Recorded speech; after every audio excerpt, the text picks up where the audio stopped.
Oh, it's recording. Hey everyone. Uh, Dreamcatcher that I was just staring at.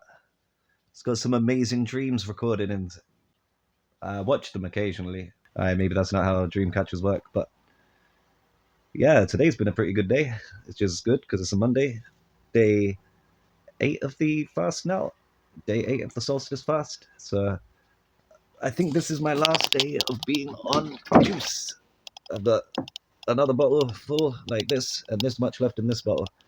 I think once that's done, I'll be on the water, so then I can start my water fasting and see if I can get through the next 2 weeks or 13 days. So I'm looking forward to seeing the effects of that. The juice fast has been a big success. Everything feels really good at the moment. Been separating a lot more of my hair today. There's only a few chunks left that are all matted together still. And it's good to be able to do these things. Finished recording the video that I'm making for Made for You, the song that was made by a friend of mine. I'm gonna start editing now, which could take a couple of days, to be honest. It depends on how good it goes. I hope this one is a quick one, but I'll show it to my friend first, see if she's okay with it going out, or if she'd like me to make any tweaks to it. I'll give her the option to look at it at least. She then got the option to, she could trust my judgment, ask me to post it, and just see it with everyone else. Like, yeah. If everything goes well, then could release that this coming Saturday, as it'd be quite nice to, since it's all about Saturn, to link it to the day of Saturn, or Saturn's day. So getting this video done a little bit earlier today, as usually I busy myself doing other things, and then I'm struggling to get these daily updates posted before it hits the following afternoon. So I figure if I do it early, then I've got as much time as I need to play around with the editing. So yeah, the general feelings that I'm getting from the fasting is good.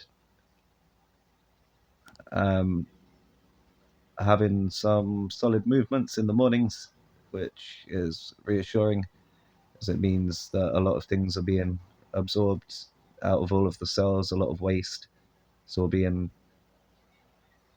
released. I remember the first time I'd done the fast, it was terrifying. The 78th day, and I could still feel things coming out that were solid, not just like they are at the moment, which is like, not to go into too much detail, but in between, it'd be like the equivalent of stone to mud. So at the moment, what's coming out is more like mud. What was coming up back then was stone, and that's terrifying. That's where you really have to question what the hell it was that was inside. And I'm glad that I got rid of it, because whatever it was definitely didn't need to be there. And that's one of the reasons why I decided to stick with fasting. I was going through a rough time of existential crisis at the time. I wasn't sure what was real and what was fake. So I clung to the only thing that I could see that was working, because it was the only thing that felt real. It had an effect that worked.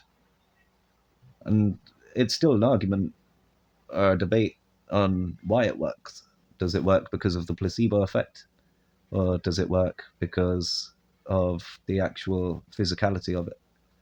The physical juices are acidic. A lot of the ascorbic acid could be what burns things off of the sides of your inner intestine, your intestinal tract. So they say the gastrointestinal tract tends to pick up a lot of mucoid plaque, which comes from a lot of foods that you eat over the years, a lot of melted down cheesy stuff. It's not even cheese. A lot of the times you have these things, it's not real cheese, it's chemicals. Like I remember getting cheese flavored slices to make sandwiches from when I was younger, when I was around 17, 18, and I was living on my own at the time. And not earning a lot of money. So a lot of the time I would get a loaf of bread and some of these like cheese singles, but they were called cheese flavored slices because they couldn't legally call them cheese because it was just some chemicals there thrown in to make it taste like cheese. Maybe contained some milk, but wasn't actual cheese. And I used to eat those with a bit of tomato ketchup, and that would be breakfast, lunch, and dinner some days. But at the same time, don't feel sorry for me. I still managed to find money for weed, so you make your choices, don't you? I was quite comfortable just getting high and eating bread. It's not the best lifestyle I've ever had, but I don't regret it. It's led to me being the person I am, having the experience I've had. Like I've never really become too much of a boastful person because I can remember the times when I had nothing.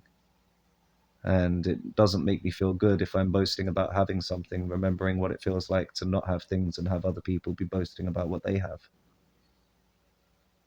And it's like for an Aries, we're very competitive usually. But for me, I'm a bit of an unusual Aries because I learned at an early age that you can have arguments with friends that turn nasty because of computer games and getting frustrated because you're losing at them. And I was a sore loser, but at the same time, I was a bad winner because I would notice that I would get smug if I won. And as I grew up, didn't really enjoy that vibe. Found that I didn't enjoy winning a game or losing a game, but I did enjoy playing games. And I find that trying to make the game as fun as you can while you're in it is the way to really win. The winner of the game isn't the person that's holding the prize at the end. The winner of the game is any person that played and had a good time. And I mean, many would disagree, especially Aries, like to have the conquest, want to prove that we've won. And it's only really with games that this is a thing. I mean, if you're in a real fight with someone, you need to win. Otherwise, you get injured or die. Like, it's very different from playing like Smash Bros or Tekken. It's life or death in the real world. And I don't think that you'd be worrying too much about being smug or any of that. You're just happy to walk away with less damage than you could have had if you hadn't put up a fight. It's like I'm a very spiritual individual. I don't believe in violence as the answer. Doesn't mean I'm against violence. I just don't think it's the answer. I think that if someone attacks you, you've got to do your best to defend yourself. But there's no reason to go out attacking people. It's like what they say with war. They usually send you over to fight on someone else's turf so that the fight doesn't end up on your turf, which makes sense. But it's also going onto someone else's turf for a fight, in which case I would try and avoid that. It's different if someone invades your space. If you're going and invading theirs, then that's provoking them to fight. And I don't think that things can be resolved so much with fights like that. I don't trust anyone that sends people to fight for them either, because real leaders stand there and fight with their men. A real king would be on the battlefield with his army, leading the army. That's a respectable king. Can't imagine old sausage fingers doing that. Don't think that that's how things would go down. There was an interesting one earlier. We were talking about people who it was something they tried to put forward in 1916 that in America an amendment to the Declaration of Independence or something, they had tried to make it so that the country would only go to war if there was a nationwide vote. And if you voted yes to war, then you should be drafted up for the army or the military, because if you want the war, you should be willing to fight for it.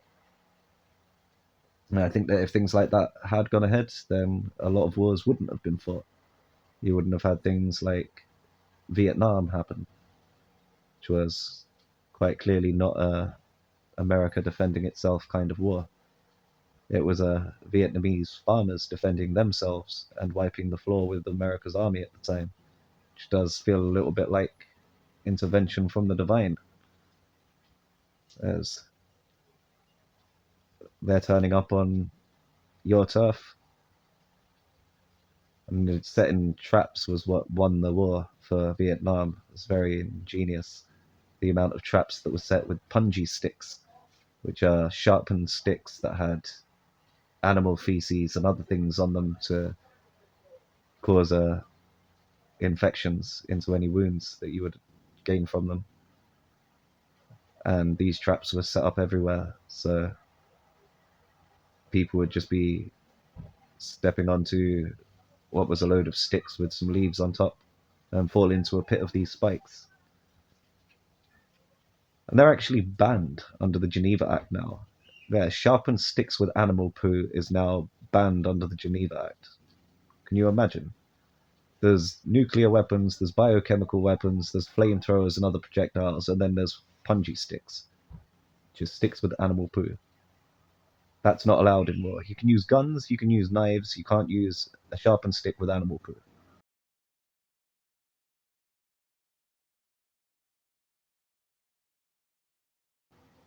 That's where we are, people. It's how much sense that war makes. Whatever happened to all's fair in love and war? I think that the reason they have these rules is because what they want to do is still send people off to war, because it helps to thin out the numbers of the population. They're not really interested in going and fighting themselves. They want to send other people to. And I'm not against people that are in the armies. I think that people that want to defend the country, it's a very noble and honourable thing to do. I once tried to join the army myself. I was 17. I got as far as the 3 day selection training in Purbright, and I failed on the hearing test. Absolutely aced the maths test, but failed on the hearing. They put it down to me having a cold because I went down there and I was sneezing and coughing a little bit, but my ears are very damaged. Even now, I struggle to hear things. I've always got tinnitus. I can hear tinnitus right now. There's a ringing in this ear. There's a ringing in this ear of a different tone, slightly different sound.